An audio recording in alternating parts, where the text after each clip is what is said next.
Okay, let's see what kind of attack and defense updates we got here, boys. Can we get rid of this fucking thing? Alright. Diablo quarterly update. June 2021. That's today. Wait. It's July. It's July. Hello, once again. Hello and welcome once again to a new Diablo quarterly update. We hope you enjoyed the Rogue class announcement during BlizzCon Line. We had a blast creating the Rogue and the open world video segments. Sharing them with you and seeing your reactions. It's especially cool to share updates as part of the larger Diablo family alongside Diablo Immortal.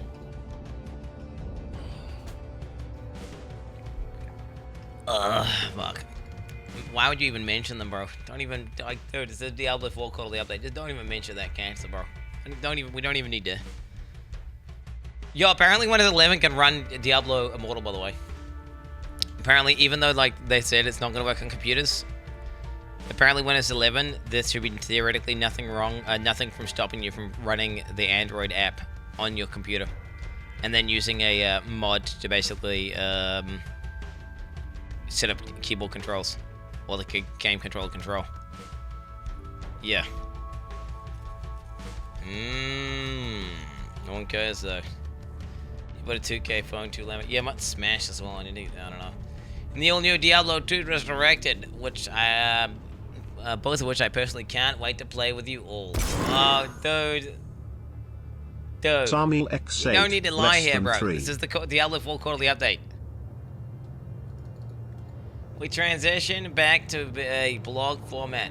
We continue the spotlight different aspects of the development. Today we're going to be focusing on Diablo 4 character art, player characters, monsters, and allies. As a critical part of what makes Diablo well, Diablo. A signature randomized dungeons would not feel like Diablo without ominous lighting setting the mood. As players uncover horrifying details around every dark corner. Combat only feels visceral thanks to carefully crafted animations and visual effects that make spells and abilities sing. And while stats may make or break an item, we often can't wait to get our hands on a piece of gear purely because of how incredible it looks. Okay. It had nothing to do with it, bro. My character's like 20 pixels or something.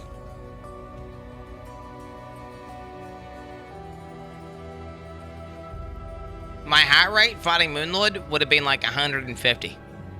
Graphics are a crutch. And I don't think it makes combat necessary. I think it's not at all. I think visceral combat and like that fucking, I think it's certainly an atmosphere can be carried by art. You know, and at the end of the day, stats are exactly what make or break an item. And graphics and how cool it looks is like an afterthought. Doc leave. It's an afterthought. Like, literally, if you only have attack and defense on your items, that's cringe as fucking boring. Then again, it's Terraria, you only have, these, like, you know, you can pick between attack or defense. You can pick between multiple. You can go movement speed.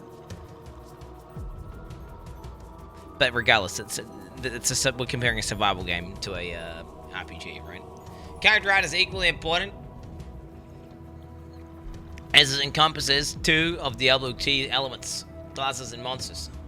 The look and feel of the classes has always been one of Diablo's secret ingredients. Each class instantly is recognizable and imbued with strong and unique personality. Diablo 4 offers players more customization options than ever in any Diablo game, which makes achieving that result more challenging. But the outcome is well worth it. Your barbarian is different from anyone else's, but still feels undeniably like a barbarian. With monsters, the focus has been on creating new foes, updating classics drawn from the pantheon of atrocities in the previous games, while using new processes and technology to their fullest. Honestly, you know what? I kind of agree to an extent that Path of Exile, for example, you don't, that flavor is kind of killed, and you don't even look at like the character necessarily. You look at the skill they're playing. And you don't really care, like, is it a Templar, is it a Sign, is it a fucking Slayer, right? It's like, okay. It's like, no, it's the skill they're playing. And that flavor of, like, the class is kind of lost. Like, you know, am I a monk god? And, like, what am I in Path of Exile, chat? I'm fucking, what do I even play? What do I even play? Am I a Slayer? Well, I'm not, though. Am I even a Slayer, though? Because you guys were calling me a fucking... You guys were calling me a Jug main. And then you calling me a Duelist main. And then you were calling me... Yeah, that's the thing, right? You can't even say what I am. Whereas in Diablo, it's like, what do I main in Diablo? It's like, you know, monk. I'm the monk guy, right? I do monk stuff. And that's the thing, right? And that flavor, certainly... I like the flavor. There's no doubt. It's a trade-off, though, right? You limit the ability to customize. And you limit... And it's a trade-off. But I'm okay with them going for flavor. To give us a better look at everything and involved in the process, I now leave the rest of the update in the hands of our very own art director, John Miller, and his team. We hope that you enjoy and look forward to your thoughts and reactions. As always, let us know what topics you want to hear about in the future. Be sure to stay tuned, as we're planning to delve deeper into the topics of sound design and in-game systems later. See, that's what I want to hear about, dude. This is what makes or breaks the game. Oh, shit. Boy, wait, that's game graphics? Pre-alpha in development, not final. Oh, shit. A beautiful and iconic Hell Fiend, Lilith. This is a capture from one of the in-game cinematics rendered in the Diablo 4 game engine. This level of detail is now standard for how we present the major NPCs, classes, and monsters in Diablo 4. Oh, there you go, dude. In-game cinematics rendered in the Diablo 4 game engine. So it's not like, yeah, so it's like in-game. Hi all, we're excited to do a deep dive on the character art of Diablo 4. It's a pretty exciting topic for our team because so damn much has changed from Diablo 3. You will be able to get to hear from lead character artist Arnad Kotelinov and Nick Shalanto, associate character art director. They will be sharing a lot of cool visuals from ongoing development related to character art that we're revealing here for the first time. There's a lot of quote-unquote work in progress here. Our goal is to give you an early look at the content to get a sense of the direction we're taking. I don't have a lot of caveats though. Royal Hairs X10. As at this point, the work is a very good representation of what you'll see in game when the game is in your hands. Oh wow, that's kind of a big thing to say, bro. He's saying like, yo, this is it. Like, this is what we got. Oh shit. Royal Hairs with the 10 months, man. Appreciate that, bro. When it comes to the topic of character art, I can say we've had an epic journey during the development. So let's pull back the curtain and take a look. First, I need to give you a big shout out to our amazing character team, engineering team, animators, lighting artists, technical artists. Without them, none of this would be possible. When I think back to the beginning, I think at the highest level, our goal was to make the characters in Diablo 4 look as artistic and as handcrafted as possible using the latest tools and techniques. Over time, our intentions around what we thought we could achieve and evolved, and it really solidified into what you see today. We wanted to use the latest tools and techniques, but we did not have concern. But we did not have a concern about learning into realism in a way that wouldn't have that handcrafted feeling we felt was fundamental to a Blizzard game. You often see this with MMOs, where they go into that realism type art style, and then the game dates so fucking fast, and it looks dog shit a couple years later. And Blizzard do it in a way where, like, World of Warcraft still looks really similar to what World of Warcraft looked like back in the day. Like, you know, World of Warcraft old versus World of Warcraft new. I mean, fuck, it really... And that's all to do with the art style. And I fucking love the art style. I think the Blizzard art style is amazing. We didn't want the characters to feel procedural or generic because of these processes. We also embraced realism in terms of the materials and the character appearance. I think that the touch point being the amazing pre-rendered look from the Diablo 3 cinematics. So that's what we just looked at. We loved those, and we felt like it felt like a strong foundation to build upon in regards to characters and achieving that warm quality that came through in the cinematics, but in a real-time game environment. I feel like if they do the cinematics in engine, it means we get way more, right? because to produce one of those cinematics is like a machinima team and some voice actors, right? Whereas to do a full-on cinematic, it's like a million dudes processing each frame, and it costs like a bunch of money, and they fucking, you know, whatever. I'm down for the occasional big dick cinematic though, right? But like, I'm okay with them doing the majority of it in in-game engines, as long as that means we get more cinematics and more storyline and more voice acting and all that shit. We thought it was ambitious but possible. This, of course, is a simplified summary of thousands of conversations that took to achieve the results we have today. But what's meaningful is that during the journey, nobody was arguing for our limitations. Nobody ever said we shouldn't, we couldn't, or we can't. Everyone said yes, even when it meant starting over and throwing out work. Everyone pushed and brought their best to this work. I think this is one of the truly unique aspects of Blizzard. Okay, dude, calm down, bro. Like, okay, dude. Okay, dude. I mean, maybe though.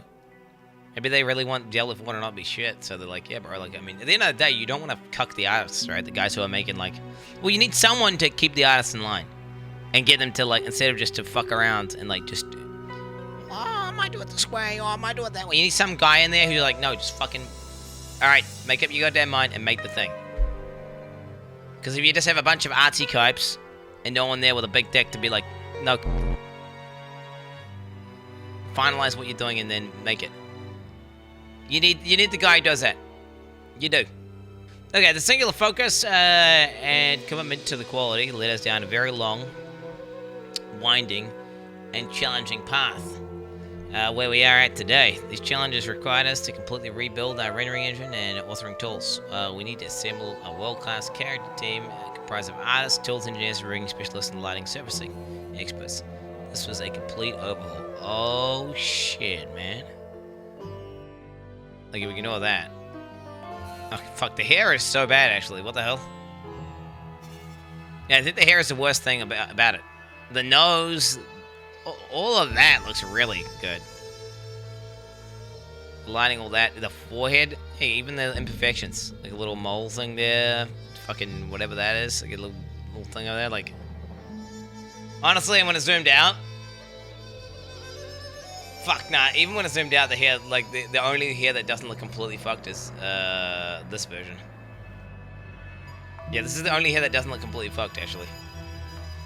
We made massive improvements to the level of detail, surfacing of complex materials like skin, cloth, simulation, hair, fur, metal. Even went down to the details of highlights of the eyes, the rivets of perspiration. We built a robust character customization system that was entirely new to Diablo, and was a daunting amount of technical character work. These solutions had to work not just for a single character, but for hundreds of componentized armor sets, different body types, and dozens of unique personas, and completely unique art for 5 distinct classes to start. In brackets. This was an entirely new challenge for our team to tackle. Okay. I mean, that is hard, right? Like, imagine making like a million different armor sets and like expecting like them to work on all different characters without clipping and out looking dog shit, right? You'd have to like redo them for each character's body type, right? And if you could modify the body type and shit, then it gets really complicated. I can say now, with the hard work behind it, it's like every time you add a new class in, you have to design every single... You have to get that same armor and like bend it and warp it and change it for that entire new character. So it's like if you've got like 100 bits of armor transmog, you know, you add another class, that means you have to do it again, but 100. That's their job, yeah.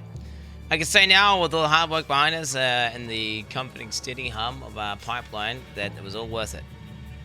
We hope you agree when you play it, that it really enhances the overall experience of the character's journey exploring the world of Sanctuary and makes the story, the gear, and the ways you see characters of Sanctuary that much more enjoyable.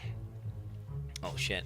Most importantly, we hope that you feel the love and care we put into creating the gear and the characters you will see in the game, beyond just living out your most awesome barbarian fantasy. We're honest to bring this work to you. It's weird, he looks too white. Is that weird? Is that weird? That's what I think. He looks too white. You'd think if he was like wearing no shirt all the time, he would just be more tanned.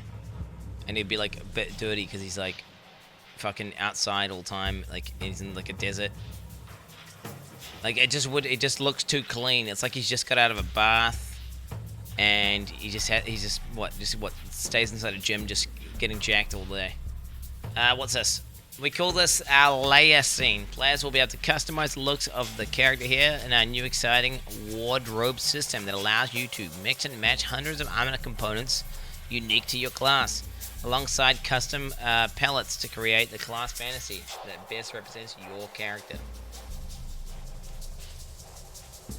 Damn! Oh shit! But no, she got the Satan. This is cool, right? Because she wears a Satan medallion, right? But get this, like, Satan's actually real in this one. So it's like not cringe. Again, can't help but notice the hair. I certainly think the hair needs an overhaul or an update. I don't know what they need to do to the hair, but obviously hair in other games is not that, like, you don't notice it. Like, that's the thing. When something's done well, you don't notice it. When something's done poorly, you notice it. One of the benefits of the investments we've made in our character art development pipeline is now that now most of our story cutscenes will be rendered in our engine using the game models. Previous Diablo games, the high fidelity cinematic story moments were pre-rendered. We will still have those amazing cinematic moments from Blizzard Animation, but now we also have cinematic moments that feature your character up close rendered in our game engine. We have been working closely with the legendary Blizzard Animation team. I mean, they are pretty good. Nah, you know what? I'll allow it. No, the Blizzard Animation team, if you just don't... like, they didn't do Warcraft Reforged, right? Like, they didn't do this shit? Like...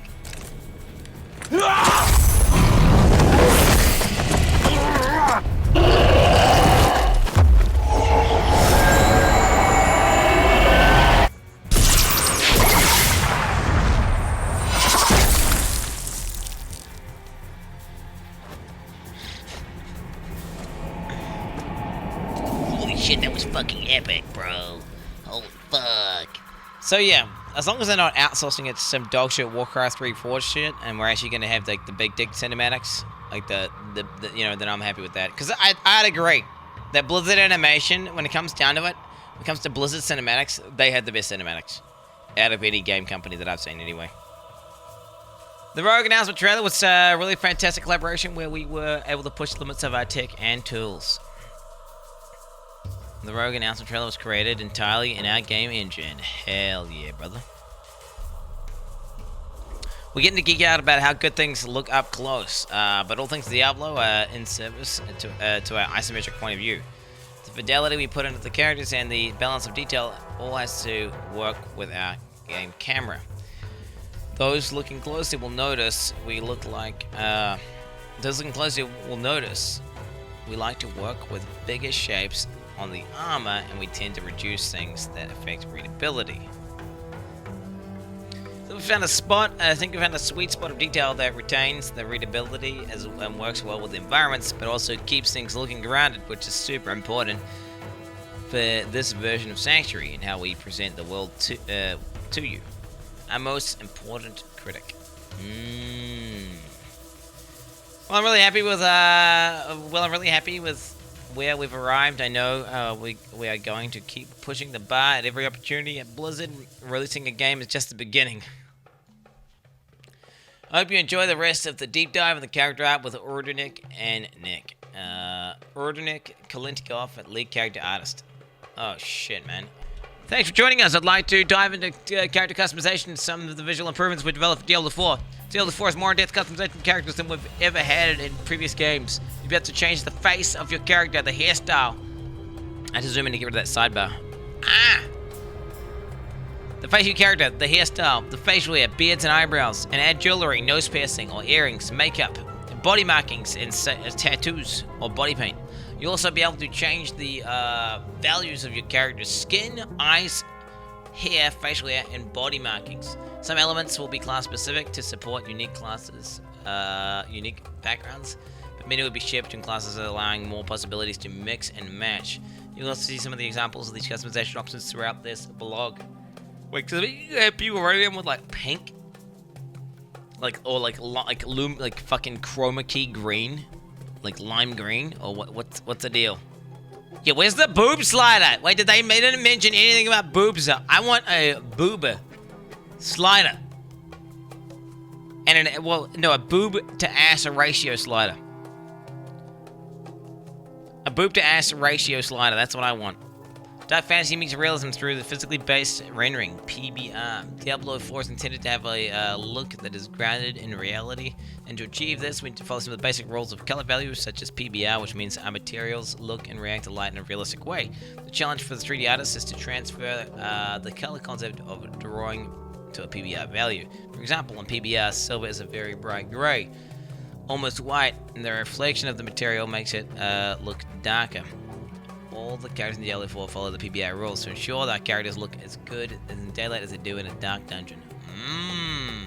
Some shit you just don't think of. Tools that empower players to customize the look of their characters to help you build these strong connections with those characters in our game. Our dye system allows you to change the color palette of your armor pieces. That's actually really cool. I wish they had this in Path of Exile. Why doesn't that exist in PoE? You can dude. It's annoying. In PoE, there's like armor that like perfectly matches in the MTX, except it's just slightly the wrong shade. And if you could just fucking dye it, it's different shade so that you can match it and have it all the same shade, it would look amazing. But you can't, so it looks out of place. I think the dye system's good, providing it's free and you don't have to pay money, such as changing silver to gold or replacing white cloth for black cloth, etc. Each part of the armor can be dyed, including the helmet, chest, gloves, legs, boots. You can dye a piece of color with a different color palette as you choose, or apply the same palette to all of them. The system was challenging to implement because materials such as metal do not allow themselves to be dyed with inappropriate colors when they follow the PBR rules. That's kind of good. I like that. I like that because it breaks your fucking immersion, right? When characters look just absolutely fucking retarded and they have like some fluorescent, green shit on, and it's just like it doesn't look. It's like that aspect of realism is broken, and then you're just like, oh, I'm playing a computer game. You're not as immersed. Is that weird? I don't know if I'm explaining myself correctly, but I like that they're forcing you to like only be realistic and it's following the PBR rules. To address this, we've added the data to our armor that identifies specific materials and tells the dye system what color goes on what material, such as leather, fabric, metal, and other specific surfaces. The result is that the armor that is dyeable in a range of colors that's still feeling grounded in a realistic world we're building for Diablo 4. I still think he looks like way too clean and way not tanned enough. That's the thing that's breaking my immersion right now. That's like everything, like that armor and everything looks sick. It looks badass. Yeah. It looks like he's on a Hollywood set or something. Like he's just come out of. It's like he's just got done fucking shaving with a razor, and he's just come out of a fucking bath, bro. And he's just been using soap on himself. And he's too clean. He's too clean. It's ruining my immersion. He needs to be more dirty. Example with the barbarian dyes applied to the armor set. Example of the sorceress armor set dyed with all 3 different color palettes. That's like almost 3 different transmogs to an extent, right? Like, that's fucking cool. I like that. A close-up look at our camera. The camera is one of our top priorities, and we want to make sure the character looks good and readable from our isometric perspective. It's the first thing we consider in the character development. That said, the player character will be displayed in a lot of different ways throughout the game. Whether that's the character customization screen, the inventory paper doll, social screens, and our real-time cinematics, which will often zoom in for a closer view of the character than the rest of the game. To support that, we've added an extra layer of texture called detail mapping. Detail mapping is a small, repetitive texture. I'm gonna kill this fucking fly. Small, repetitive texture applied on top of the material that brings some more sharpness and detail to that texture. Interesting. Every armor set in Diablo 4 has 2 body types. Here's an armor set for barbarians with subtle differences between the two. Yeah, you're right. Yeah, because they got boobs. True, they got boobs, right? So they have to cover her nips, otherwise she'd have her titties out. Well, it's kind of sexist. Why can they? What? How come the guys can have their titties out and their nips out, and the girls can't? What the fuck? That's like, you know, what are they gonna make them? Will the woman wear face covers as well? I don't know about this.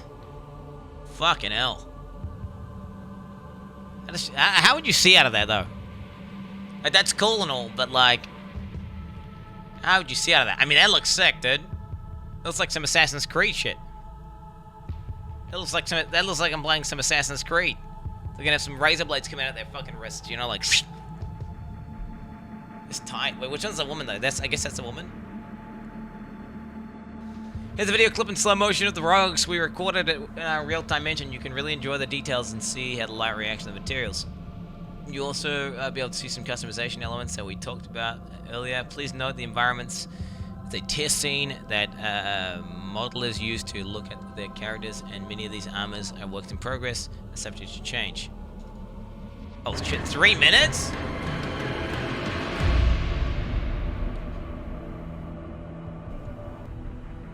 That guy does look like he's gonna fucking stab you, right? Oh shit, that guy looks straight up looks like Assassin's Creed. No, it looks Final Fantasy. What am I saying? The Witcher. The running is nice.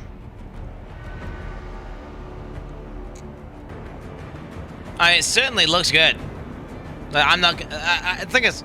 At no point did I ever think that the graphics were going to ever be an issue in Diablo 4, right? Because at that point, like, what did Blizzard really have? They're like, you know, that AAA studio, right? And they polish the shit out of stuff like that. It's kind of like expected. I saw clipping on the pants there, but I mean, 1 FPS. They're intentionally doing it in slow motion to make it look more badass, chat. That looks like a Path of Exile armor set. Like, we've gone all this time without having any of that, and then we have like one Path of Exile set randomly. Is that the one we have to put into your credit card to get? Like, what's the deal? They leaked some MTX, yeah. What happened? Alright, boggers. Here's another video of slow motion barbarians. Ooh. Oh, I should have missed it. Oh, damn! Damn! Oh, shit! Something about a muscular woman that's attractive. I don't know how to describe it. Because you're like, she's fat as fuck. Not too muscular, but like a bit muscular, you know? No, just a bit. Like you could see like defined muscles and like abs. Again, the barbarians need to be more dirty though. They need to be more dirty. I don't know. They need to really work on that dirt. They need to really work on that dirt. I'm telling you. A lot of them are too clean. Like if you're wearing armor that has exposed skin, you're gonna have a tan. And you're gonna and you're walking around the desert, yeah, you know, needs more hair. Yeah, and I think it needs more facial hair and body hair, right? They need to look more like, you know, like, they did it really well in Game of Thrones. The barbarians in Game of Thrones are like perfect examples of like, you know, like, fuck it, dude, that's some good shit. Game of Thrones did a really good job with the barbarians and like, you know, making people look grimy and dirty and like, you know, like still looking cool, right? This is just scratching the surface of what's to come to Diablo 4 in terms of character compensation. The team is dedicated to delivering the best quality possible, and we hope that players will enjoy all the options we have available for customizing their characters in Diablo 4. Nick Shilando and Associate Art Director characters. With monsters, success requires that many different things come together. But it starts with the player feeling satisfied in killing it. That means the monster needs to visually match its gameplay and have glory demonic twist to it. I agree. The shitty monsters that are easy need to look shitty and easy. Right? And the badass big dick monsters, because if everything you kill looks like a giant fucking Omega demon, then it kind of loses you don't feel as badass. I agree. They should look like something you have not seen before, as taking something visually familiar and brushing it with the Diablo paintbrush. The Diablo paintbrush applies a level of detail understanding of gameplay needs, a level of artistry and demonic Diablo theme to all of our monsters. Oh, fuck. Visual design and gameplay intent. Okay, we're coming up to this cool shit up here. For me, everything starts with a goal. Typically, it's a goal from design on what this monster needs to do and with what the player experience should be. Making games and collaborations, sometimes a visual concept helps drives an idea, while others, a paper design is enough. Okay, I get it, right? If someone sees some really cool art, they can get inspired. Alright? Okay, or if they see it animated and shit, they can be like, holy fuck. Okay, the Blood Bishop. Our game design goal for the Blood Bishop was to make a caster who could cast direct damage and create AoE bombs for area of denial. As for the visual notes, we wanted a high level boss based on a vampiric blood and magic. We knew we wanted to double down on the notion of a heart shape for the function of the blood magic. That naturally led to the notion of arteries, creating these blood clots that explode to cast AoE effects. AoE effect design needs. I see. So the designer said that they need a boss about that. Okay, cool. An exposed beating heart was natural visual choice. So the organic pulsing we see, the flowing arteries, and the blood-based VFX all combined to reach an aligned goal that the team could get behind. The true success is when the game design needs were met visually in a true Diablo way. Alright, here we go, boys. Here we go. Oh, shit! Oh, shit, man. Okay. Is this just going for 1 minute 30? Or is he gonna start doing some shit? No, it's just spinning around for 1 minute 30. Okay. Alright. What is this one? Oh. It's a little bit phallic. A little bit. Got some like tentacle shit, dude. What the fuck? The Skeleton Lord. The process was similar, but this time we had a visual concept to work from. The Skeleton Lord is made of a few skeleton body parts with sinew and blood connecting it all together. We felt something we felt fit our game visually. That led to the game to a design lead wanting to create a fight based on this character. The design team was able to create a unique enough fight based on bone visuals summoning skeletons and bone wolves to restrict pathing and leveraging the giant staff. One attack has a Skeleton Lord smashing the staff into the ground, creating a shower of exploding bone shards. Even though the art was created first, the design team leveraged its look to help theme a fun and interesting thing. Oh, so they made the art first this time. So you said this is basically what they're going on about. It's really, yeah, okay.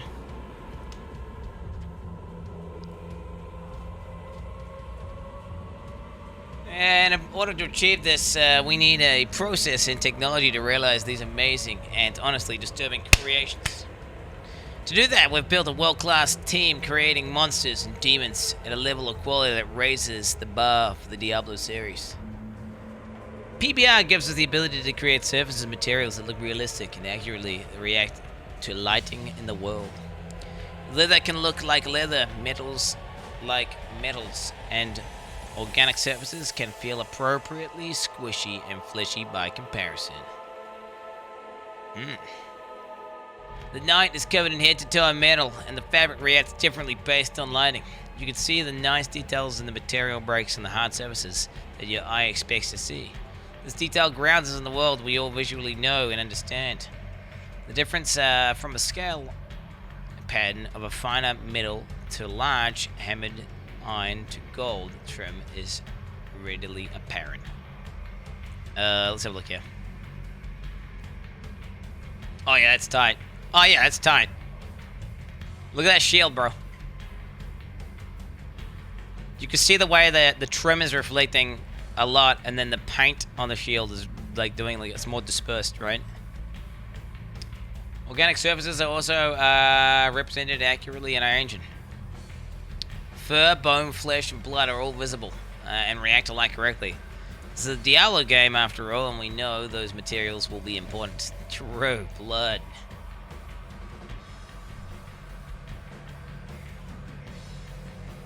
Where's the blood? I don't see it. Okay, fur. I see. So the fur is like less reflected. Like the tongue is like moist, so it's like it's kind of glistening. You can see it's a little bit sweaty. Kill it with fire. What the fuck is that thing? Okay. The right artistic detail for the game. We also need to look at our assets from two main focal points. Oh fuck. Game camera and a closer to full body size camera. This means that we need to understand what is important and what is supporting these elements in terms of overall shape, language, and finer secondary and tertiary details. Level of artistic details is always a challenge. Details need to be readable for the game. Colors need to group well. Silhouettes need to stand out as well as being built for performance and movement. Understanding this is the key to allowing our monsters to look great from an isometric camera while also delivering stunning details up close. The spider design, this spider feeding upon and birthing spider spawn from a bloated corpse is a great visual design. The spindly legs and back thorax instantly tells you what it is. That thin look of the legs as it moves down to a thicker body give it a nice balance to settle the shape, language from top to bottom. The saturated red of the spider on top of the cooler and more subdued body help prop the spider visually, so it catches your eye as soon as they show up on your screen. When we look up close, you can see the spectacular highlights on the bloated body, and the torn and pulled flesh, and the bulging pustules. So up close and gruesome details are visible from the game camera because of the clear shape and color grouping. Okay, let's have a look at what the fuck am I looking at, dude?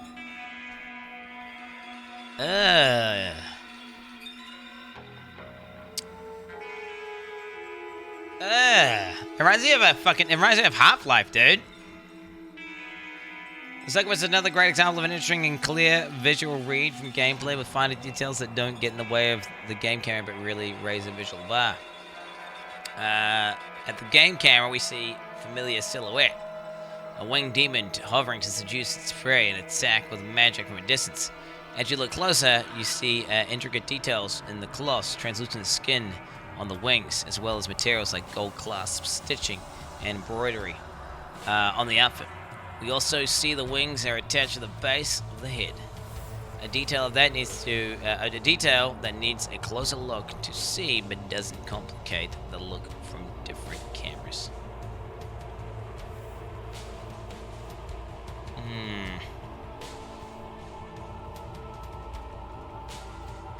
I prefer the Diablo 2 ones that are just like straight up booba.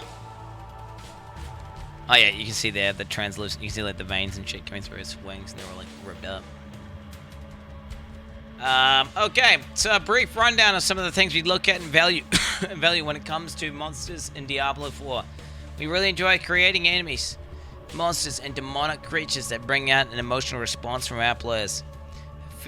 From fear of revulsion to the excitement of slaying them in true Diablo fashion. In closing, I'd like to say there are moments as a developer where you're just making the game day in and day out. You don't always take the time to appreciate the craft on display that you are privileged to see every day. Okay, bro. I mean, kind of true, but okay, bro. What are you guys thinking? Is this a dick or something? What is this? Name a more disgusting duo. We'll wait.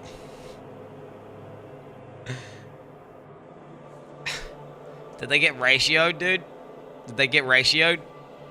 What happened? Did that ratio or what happened? Okay, let me finish this.